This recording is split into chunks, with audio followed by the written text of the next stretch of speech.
If you're new to motion graphics, masks are an essential tool to learn. They allow you to create dynamic animations, remove objects, and blend layers seamlessly. In this tutorial, we'll take you through how to mask in After Effects step by step, covering the different masking tools, their applications, and how to animate masks for creative effects. If you're not familiar with masks, they're essentially paths or shapes used to reveal or hide portions of a layer. Masks can be used for a lot of different things, like creating transitions where objects appear or disappear, removing unwanted elements from footage, adding text or graphics behind a moving object, and cropping parts of a video or an image. In After Effects, there are two main ways to create masks: the pen tool and the shape tool. The pen tool is best for detailed, custom masks with curves or irregular shapes, while the shape tool is best for simple geometric masks like circles, rectangles, or squares. Let's start with the pen tool. When you're creating a mask, selecting your layer in the timeline is essential. If you don't, you could end up adding a shape layer instead. With your layer selected, click the pen tool from the top toolbar, or press G on your keyboard. Click within the preview window to start placing points and draw your mask. Make sure to connect the last point to the first to create a closed path. If you need to create smooth curves, clicking and dragging while placing points will let you adjust the curvature. Just drag the handles in the desired direction. With the direct selection tool, or by pressing V on your keyboard, you can also modify the mask shape after it's been created by adjusting the anchor points. To give the mask a quick feather, hit G on the keyboard to bring up the mask feather tool. Then select the mask path line and pull the feather point outward for an outward feather, or inward for an inward feather.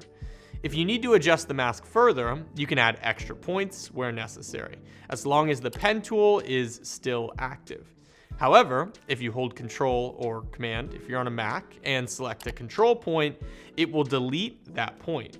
Alternatively, if you hold Alt on the keyboard, you can round or straighten the mask edge for those specific points. With this pen tool, you can create a mask on a video layer, adjustment layers, solid colors, text, or just about anything other than a null object. Now, let's take a look at the shape tool, which is a faster way to create masks out of simple shapes.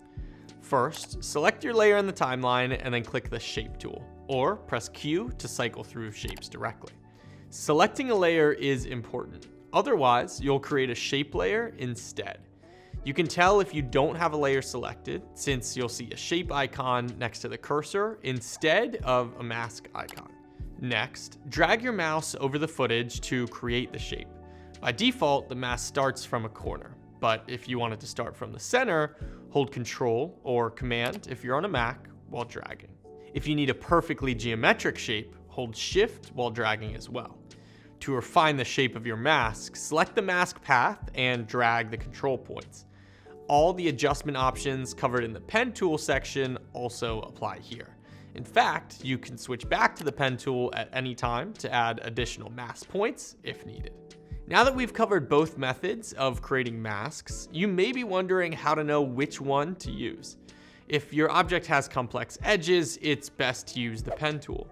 But if you're masking simple geometric objects, use the shape tool. Both tools give you full control over masking, so it depends on the scene that you're working on. What we've covered so far teaches you the core principles of masks, but their true potential comes to life when you use them to animate smooth transitions and motion effects.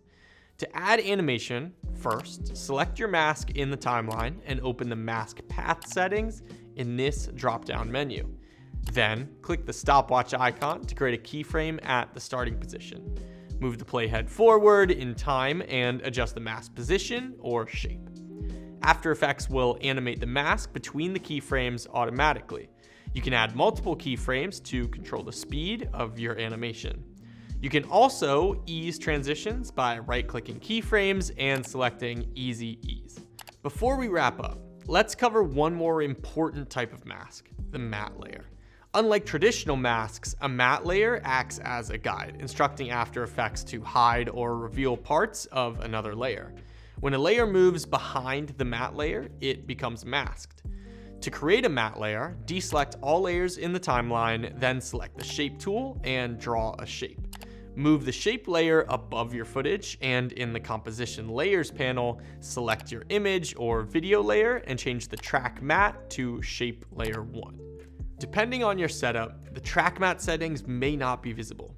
To turn them on, select this button here, toggle switches/modes, or use the keyboard shortcut F4.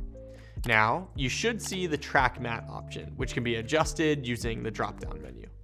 This flips the mask, placing your footage inside the shape instead of cutting it out. This technique is commonly used for lower thirds, title reveals, and logo animations. With that, you're on your way to becoming a motion graphics expert in After Effects. If you want to see more After Effects animation or video editing tutorials, let us know in the comments down below. And if you're looking for more ways to work faster in After Effects, then head over to Storyblocks.com for unlimited downloads of customizable After Effects templates, royalty-free 4K and HD footage, music, and more.